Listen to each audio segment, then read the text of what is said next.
place, and you've got an amazing story. And so I wanted to see if we could spend a little time today talking about the customers and the eaters and what are the type of people that would benefit from having the types of services you provide, and then how they benefit. So maybe if we could start out by, what is you define it as an eater in some of your podcasts.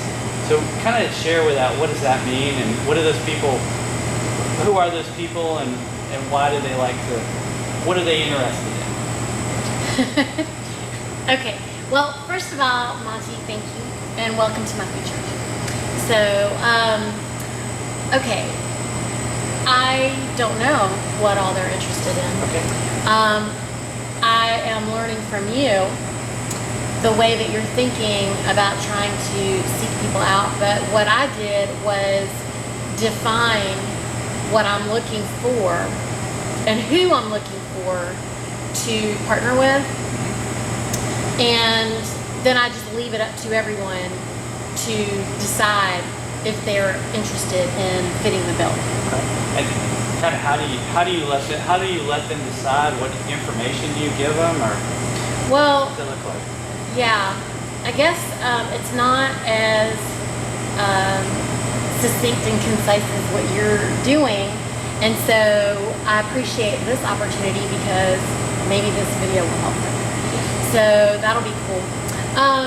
I only want to work with eaters because I know that currently we are operating in a society that has been trained by the corporatocracy to basically operate in a dehumanized, immoral fashion. And I don't think people realize that. I know that the word immoral is pretty strong, and a lot of people will probably be offended by that, but they don't understand what morality is. Because there's this confusion, there's a lot of chaos around language, and there's linguistic theft happening these days where there are people who have knowledge of universal and natural laws, and they haven't shared all of that information with everyone. And when there's a knowledge differential, there's a power differential. And so, our centralized institutions no longer behave as human. And they don't have any personal responsibility. And therefore, they operate immorally and irresponsibly and forcibly. And they're pushing people into behaving in what folks these days are calling political correctness, which actually what political correctness is that we're supposed to support and promote and accept lies, and that is 100% immoral. So I talk about morality here on the board. Morality lines up with truth, and immorality aligns with lies. And if you don't want to know the difference between that, or if you want to walk the line because you don't want to have hard conversations, because you don't want to rock the boat, or you just don't want to care enough, because that's also a natural law principle, is care. Yes. Care is the eighth and generative principle of the natural laws.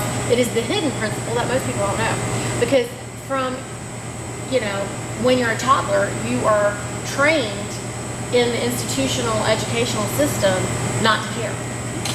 When a child tries to go hug on and love on somebody, they're told to keep their hands to themselves. They're told to mind their own business. They're told to take care of themselves and not other people.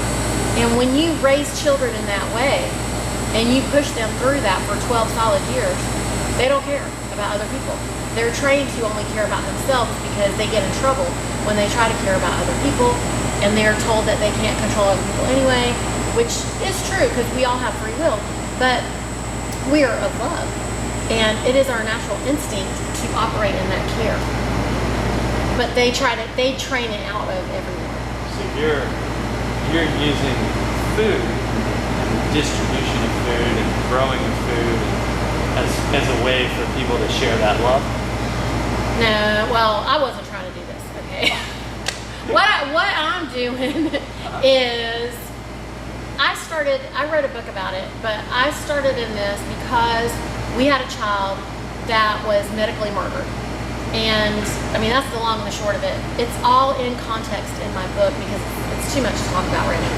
But the big deal is that the corporatocracy that operates as a machine and not as a human being, that machine has industrialized our food, which essentially creates poison.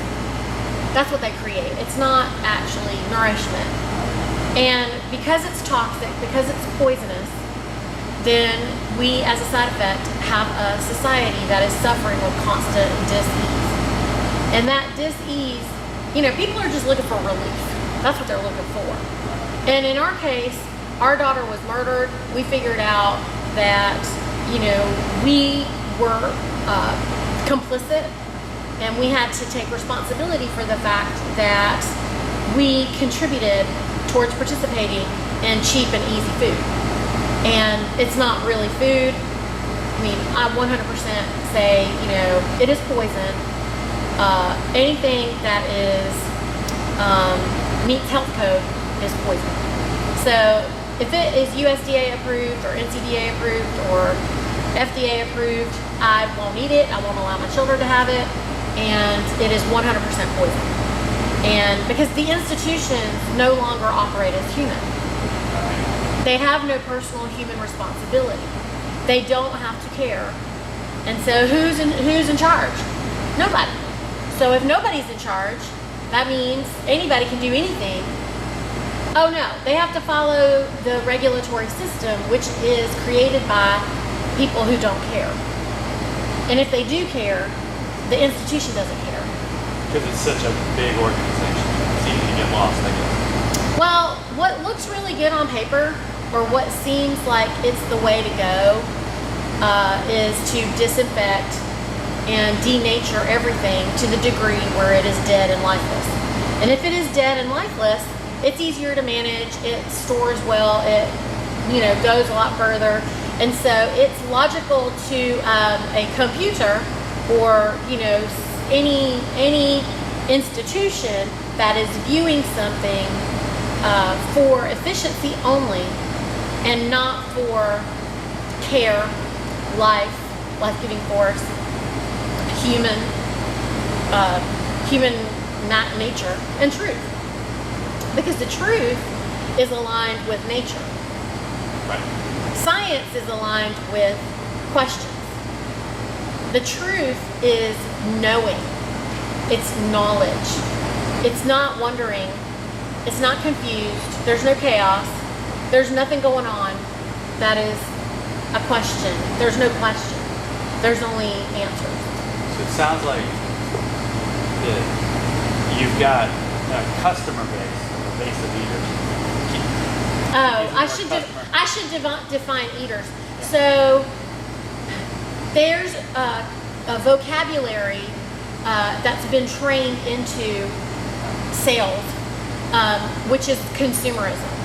So consumers are ignorant, meaning like they don't actually know anything. They're leaving it up to professionals, or they've been trained to trust the science, which means other human beings' opinions.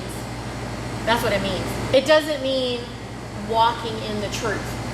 So that is a dehumanized variety of what is a misunderstood truth. Like, people think science is truth. It's not. Science is a man's opinion, and generally it is convoluted and wrong. Nature is science also is the study of nature, which people have forgotten, and or it has been written out of history, because history is being rewritten on the minute, you know, by the institutions that are dehumanized, that are no longer operating as human. Maybe not necessarily on purpose, or maybe, I don't know. I don't know that answer, but what I know for sure, is that nature is solid, and it is honest, and it is the truth. And it is evidenced continuously, like this. That's gravity. It works every single time. It's amazing. Every single time. It never doesn't work. Every single time. It just does the same immediately. It's immediate. And it has there's a consequence like that for behavior. That is morality. So morality is not objective. There is a immediate consequence that the laws of nature, the universal laws, that is happening. Whether you believe, your belief isn't required in that, like it's just happening. So it sounds like that the members of the organization, this really resonates with. I think that's what I would suppose. So they're searching for, when they come here, relief. and so they found a place where they can find relief, and part of that relief comes from truth, and part of that truth then leads to a more healthy diet. Well, I'm not going to say that. I want to say something. Anybody who comes here to get their food also is free to eat wherever they eat, which is not necessarily everything from here. I think that there's an illusion or a disillusion in people who think that, if people are getting food from the food church, they must be so healthy. Not really, because everybody doesn't come here and only get food from here. Sure. Some of them do. Some of them really do, because they're very militant about it, because they know why they're here. There's a whole other group of people who are, they like to operate in what's called an 80-20 rule or something, or 50-50 or something like that, or even 90-10 and this is just 10%. Sure. Because they don't believe themselves that they are deserving. They don't believe that they are worthy. They don't believe, it's a conflict for them financially. Normally it's always about money, which means that they don't believe that they're worthy. They don't understand that maybe, I try to help them see that they are worthy beyond belief, that, they don't have anything to prove to anybody. Like they were just born worthy.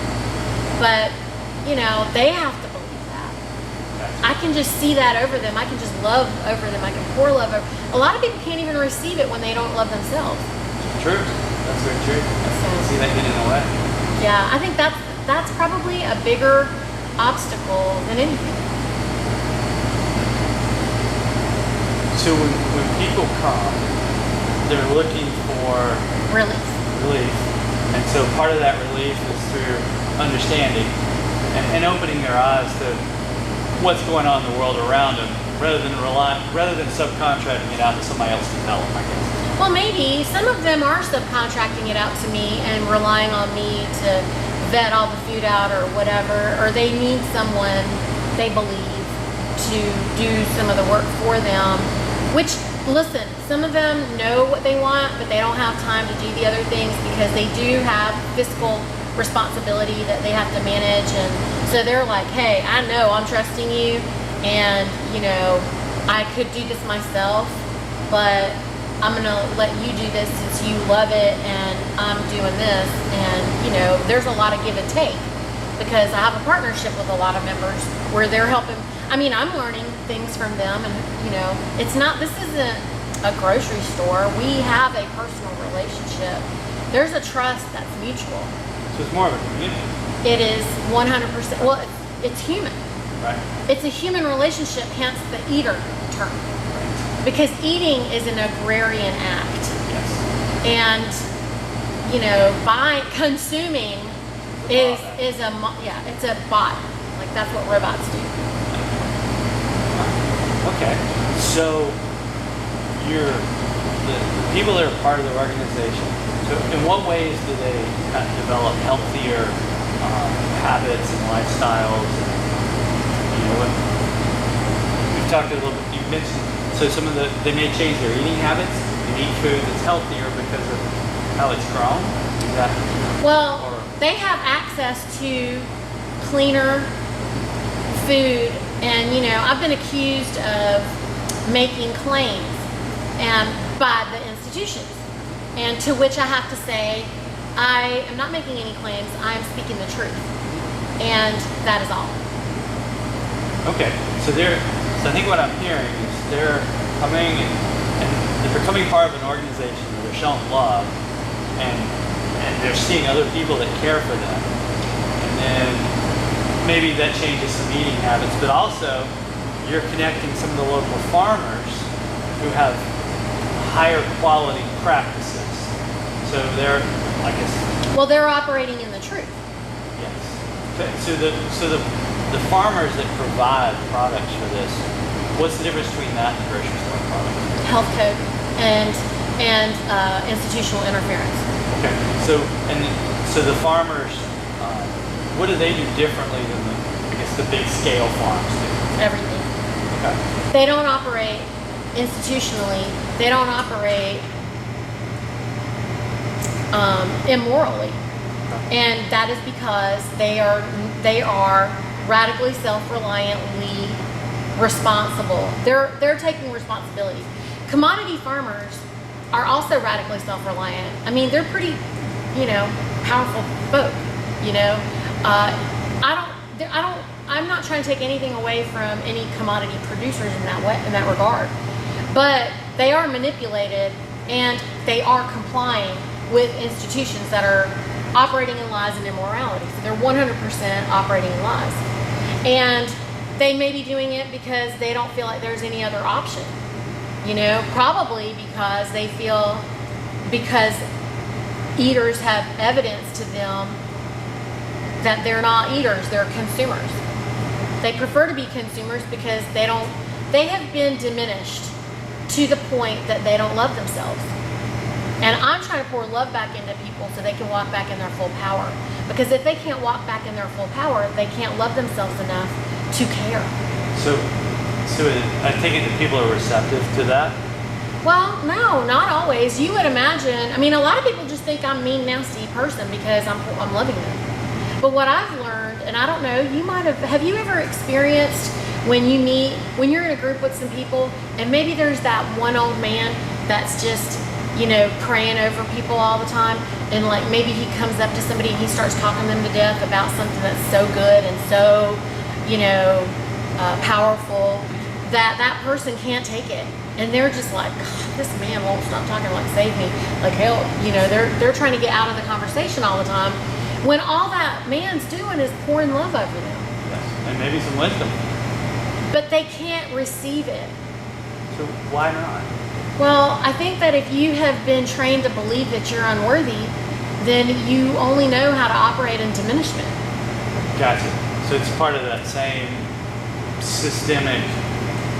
It's a plague. Yeah. I call it a plague. I think that, in my observation, it's not my opinion, it's my observation. It's a real experience that I have in observing people that they just don't believe that they're to be loved that way. And if I try to love on them, they just repel it, and it's like, what are you doing? They just immediately fall into, it's actually a trigger for a lot of people. And trigger is a professional psychological term for somebody who is under mind control. That when you try to love them, they're triggered into believing or they operate in this reactionary lifestyle where they are like, you're out to get me. And they only operate in fear and chaos and confusion. And truth operates in knowledge, in knowing. Look, I was that same diminished somebody who was talked into allowing the medical mafia to make medical decisions for our child, and now she's dead. And I have to take responsibility for that. And I do. And because I take responsibility for that, I feel like it is my moral obligation to inform and educate and love other people enough to let them know, hey brother, hey sister, you being manipulated. And you don't have to be, because we have free will, right? Absolutely. So can you share some different examples, no names of course or anything, but some specific examples of here's things where people came in, they changed a lifestyle, they changed a viewpoint, they learned, and how that impacted them? Sure, I got stories. First of all, if you read my book, the back of the book, the last third of the book is just people's testimony where they're sharing that themselves. Right. But a lot of people are shy and also, may not want their names to be published. So I can share some of those stories that you wouldn't read in the book. Right. For example, I have a person in the membership who, when she arrived, the first time I ever met her, she was in a wheelchair, diagnosed with MS, really couldn't talk clearly. She had lost a lot of her verbal ability, and you could just see tears in her eyes when she would talk to me. Like, you could tell she's trying to talk to me about something and she can't actually articulate what she wants to say. That's rough. And I was like, I remember my kids were very small. Children are just extra honest, and they were just like, Mom, I think that person is kind of, like something's wrong. And I go, yeah, they're not well. Like, they need help, we have to help them. And so I remember, encouraging her to, really invest heavily in red meat and in the meats. And I was trying to encourage her to not eat so much sugar, oils, carbs, things like that. And it was really difficult for her, or anybody really, to let go of anything in a bag or a box. And everything in a bag or a box is, made with oils, like actual machine oil, not even edible. But it was incredible to watch her because she was so desperate for relief. So I told her, I said, I'm asking you for a 6-month commitment to only eat things that you buy from here. Even if you eat the cornmeal to make the cornbread, whatever, because, I just wanted her to not eat out of the store and to control all the components of what she was eating. And she had expressed that she has trouble cooking. We used to have a gluten-free baker for the membership for a decade, and at that time we had her. And so we also had farm moms that were preparing soups and stews and things of that nature. And so I offered her these prepared meal options. And I said, why don't you start with this? And then, because if you're unwell, start with this and then see where you're at. 7 days, 12 days, whatever. Give it a month, give it 3 months, I said, but I'm asking for 6 months commitment. And I said, I'm not going to penalize you, but I'm just trying to get your mind ready for it. Do you know, in 7 days, she could talk? So it's a nutritional thing. It was 100% malnourishment. 100%. That's scary. In 7 days, she was able to speak clearly. Within 30 days, she was out of her wheelchair. And now she comes in here and you wouldn't know who she is. Wow. I mean, now, of course, it's been, what is it? She joined in 2012. So whatever, it's 2023. You won't know who she is. You won't have any idea. That's amazing. That is amazing. So, she's completely asymptomatic. wow. So kind of what is the, if you think about... Asymptomatic, by the way, means that you have no symptoms. Right. Which means you're healed. I just want to make that clear for the people who don't know. Yeah, absolutely. Yeah, no symptoms then. Well, because they redefined asymptomatic, so I just want everybody to know it means no symptoms. Might be something underlying, but if it's suppressed, it doesn't matter. Right. So what is kind of, if you think about the spectrum of your members, what kind of maybe some different personas in there? What is the different, does it vary from person A to B? Kind of, if you could walk through that, what are those, and maybe as you're going through, maybe what are those people, what are they looking for? What are they finding? Everybody's looking for relief. Okay. Everybody's looking for a relief of some sort. What is the relief? that's different for everybody because they don't know what they don't know, right? And everybody's journey is different. Everybody's life experience is different. We have people who come in here who are like, I just want to know that I'm supporting somebody local. Okay. They don't have a clue about what's happening with the food system. They don't believe that they have any illness or anything that they're suffering from because they're asymptomatic. Right. You know, maybe they have symptoms, but they don't recognize them as symptoms of something or whatever. So we have everybody who knows nothing about that. They just want to support somebody local, to someone who has cancer and they're managing their cancer, their MS, their children's autism, their child who's constantly seizing. We're able to stop seizures, you know, like on the spot. So we have these very, very serious families who are like, have learned that nature has grace, have learned that by being here that truth and morality and nature, when you align with that, because you know morality is when your thoughts and your emotions and your actions align. That's what morality is. And those people are very militant. They won't allow you to speak lies around them, like I won't either. I have this big sign up here that says nothing but the truth. Nothing but the truth. Because if you come in here and you're saying something and I know it's a bold lie, I'm going to tell you. I feel like it's my moral obligation to say, no, brother, no, sister, that's not right. Like, you know, this is actually what's true.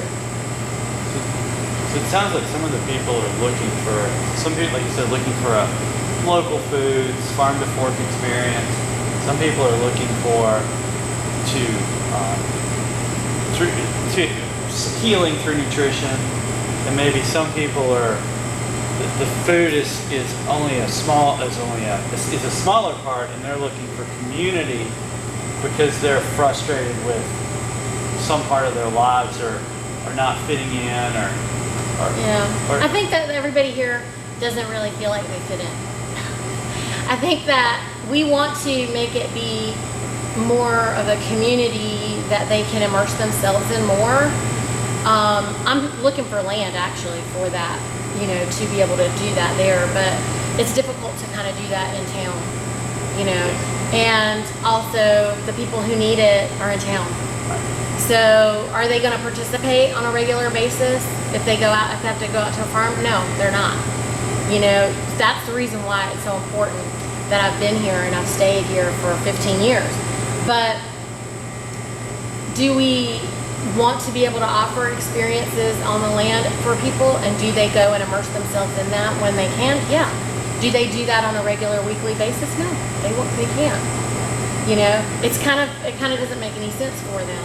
A lot of them, I've had people who started here, and you know, I had one couple where the husband was raised on McDonald's and the wife was raised on, you know, Chef Boyardee, and this is no exaggeration, but like the first year that they joined, they only bought 1 pound of burger, 1 dozen eggs, and 1 pack of butter every single week for an entire year. And I kept thinking, what are they eating? Like, I don't really understand what's going on here. And because they had a family, like they had kids and, you know, whatever. But I didn't say anything to them, you know, like, I receive you where you're at, you know. But if I feel like I can, I mean, as I've gotten older, as I've done this a lot longer, then I feel more, I feel a little bit more liberty to just say, hey, I'm kind of worried about you. Like, you know, are you okay? You know, and I will approach people like that. But, you know, if they're like, I'll respect, you know, their space if that's what they want. But anyway, yeah, so this couple, I finally said to her, I said, I've been wondering, like, what do you guys eat? You know, like, I don't care that you only come get these 3 things, but I'm just curious, you know? And she says, well, my husband and I, this is our second marriage. And our first marriage is ended because we couldn't conceive. We had trouble conceiving. And when we finally had children, because they both had 1 child out from their previous marriage, then destroyed their marriage. Like the stress of it, the everything. And now they realize these two people, like their spouses, their ex-spouses didn't understand it was a lifestyle. And they recognized it was lifestyle. So then they decided they wanted to test it and figure it out. And so she said, we literally don't know how to cook anything. And so we've just been working to perfect ground beef and eggs. Like that's all we were trying to figure out. And she goes, this year, because it was getting ready to be her second year, she said, this year I'm going to try to buy produce. 100% of the time for the next, probably the rest of my lifetime and beyond. it's gonna grow and produce fruit. As long as someone needs it. Right. Infinitely. Right. More than you can even eat. Right. Abundantly. We're building abundance. Right. Okay. But livestock does the same thing. Right. The only purpose of livestock is to serve us. Right. It's a gift. It is. It's a gift from the universe, from God, from whatever everybody wants to call it. You know, like it is a gift. It is. And this is a loving universe. But the corporatocracy, the no longer behaving as human institutions would like everyone to believe. You said something about, you wanted to talk to me about food insecurity. There is no food insecurity. The only insecurity is caused and created by these dehumanized, not operating as human anymore, institutional interference. It is the arrogance of man via institution. So I'm not accusing any direct human being of being some evil whatever. I'm saying that once a human being creates an institution, it no longer behaves as human. It is no longer responsible as human. Self-serving at some level, self-serving. And it's irresponsible. And it's incompetent. So thinking about some of your community, so you said that people have achieved healthier lives, and they've become, in some cases, even asymptomatic of things that were plaguing you. So is there are there people that stay here a while and then go, and then the next step in their journey, what does some of those next steps look like for people? I mean, people about start a homestead, or do they share with their neighbors, or kind of what's the next step in their journey after they've achieved some results and some relief? Well, most people never leave. They don't leave, because even if they are homesteading, which we help them do if they want to, which they can't believe we do that either. And by the way, the Chef Boyardee and McDonald couple, they were taught by us how to raise hogs, how to do chickens, and they were able to decide for themselves that they don't want to do that.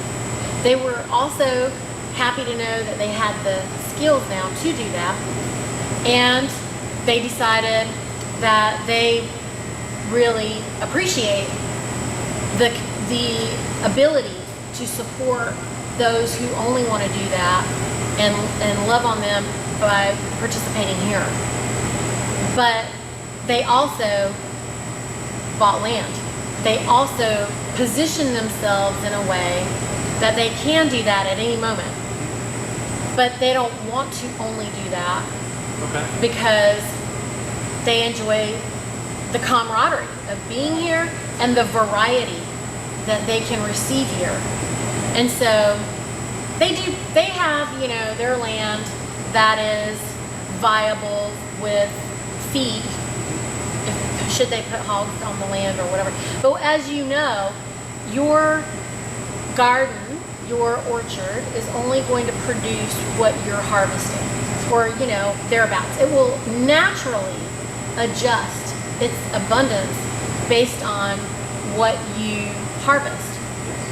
So it's always more than what you need, but it's based on how you harvest. And so they're able to bring some things in if they want, offer it. So we have a kind of a barter system. It's not direct, it's kind of barter, but anyway. depending on what it is that they're bringing and how consistently and how much they want to be responsible for that. Gotcha. So I don't want to make it seem like, oh, there's a bunch of these side deals going on. That's not true. Everything that we do is clearly outlined, because if you're operating a business, right, then there has to be some structure. There's a lot of SOPs here, I've noticed, even in the bathroom. Yeah. Yes. We have to have some standard operating procedures, because we have learned the hard way that, well, I mean, mainly it's because we don't want to disappoint you. Right. You know, it's like, if we don't have a standard that you can expect whatever, then you could expect everything. And, you know, we just love you too much to make you believe a lie. It's, you know, it just kind of goes back to that. Like, we're not trying to disappoint you. So here's what the rules are. This is what we can, these are our boundaries of what we know we're capable of consistently providing, and we want to be really good at it. And just like you want to be really good at what you're doing. Yes. And, you know, that again has nothing to do with the fact that you are worthy beyond belief. You know, that's the confusion, I think, in society, is that if you do a bad job, then you are unworthy. No, that is not true. You are worthy beyond belief. You're worthy enough that we would want to help train you not to be so incompetent. Incompetence is not unworthiness. That makes sense. Well, so let me go a slightly different direction. Okay. So when you're talking about harvest, do you have members of your community that actually go out and, let's just say harvest, do they go out and participate in a harvest somewhere, or do they garden themselves, or do you pick, or do they, what are those, do you have those members of the community that want to go out and do that? All of our members do whatever they want. Obviously, like, I don't have any power over them. Sure. And I'm not trying to have any power over them. No. And it is always my encouragement for everybody to be as radically self-reliant as they can and want to be. Always. The only rules that we have here in terms of purchasing, you know, is, you know, like we had a dairy co-op for 15 solid years, and actually right now we're looking to reestablish that because our co-op retired. I mean, when we started with them, they were already in their late 60s, so, you know, that's the problem with human beings, you know, we wear out after a little while, and, you know, actually they lasted a good long time. I mean, consistent every week for 15 years is a long time, you know, never missed a week, ever. Never, not one time. Wow. So that's solid, right? Anyway, if you were purchasing dairy, you had to support meat, because there's a meat production that goes behind dairy. Okay. So we have rules in place like that. Okay. But Like- that's more of a logistics to make. Well, it's a responsibility that eaters don't understand. That, you know, where do you get? Did you know, like, for example, one hog only has about 11 or 12 pounds of bacon on it. Oh, gotcha, because that's part of the natural succession. Right. Well, if one hog has 11 or 12 pounds of bacon and 1,000 pounds of sausage behind it, Right. then you got to eat the other 1,000 pounds of sausage before you can have more bacon. Yes, we found that out when we started buying our own cows. There's only so many T-bones in that cow. Right. And if you do T-bones, then you don't have ribeyes, New York strips, or fillets. So that's everything. So we haven't had a T-bone in a long time. Right. You Only quit. ribeyes. You get over the T-bones real quick, and you're just like, oh, never mind. I would like to do something different with this. Yeah. So yeah, people have to learn that each animal only has one loin. That's a big thing. We found that on the community garden. Some of those things that people were learning. I guess that's. So I think yeah, it sounds like that there's a journey that people are going through, and everybody's journey is a little different. It sounds like. Absolutely, as it should be. And we try to. I mean, it is my hope and desire to be able to nurture that and to you know, meet everybody where they're at and try to light the path towards being more conscious raising their vibration, pushing them towards the truth and morality, when the corporatocracy had them going in another direction. And they're realizing it themselves, which is the reason why they're interested in being here. Whether they say it that way or not, probably not, because there are so many other things going on. And I don't think anyone arrives here and expects any of that. And then they go, oh. I mean, you just showed up. Did you expect that? So, yes. But I listened. I've been listening to your videos for a while. I've listened to some where you talk to other people on Michelle Sauce. Nicole. Nicole Sauce. Yeah. And I think there was if I remember right, you were on a Loose the Goose once. Mm-hmm. So I've been listening to those, so I've somewhat onboarded to your philosophy previous to this, for over a period of time, so I had time to digest it. Yeah. Yeah, no, but cool. But this has been wonderful, and I appreciate it. Absolutely. And I've learned a lot, and I've enjoyed it as well. So thank you very much. Well, thank you. I learned from you too. So awesome. That's fun, and I always like meeting anybody who's interested in doing stuff, because we can all teach each other something. We all have different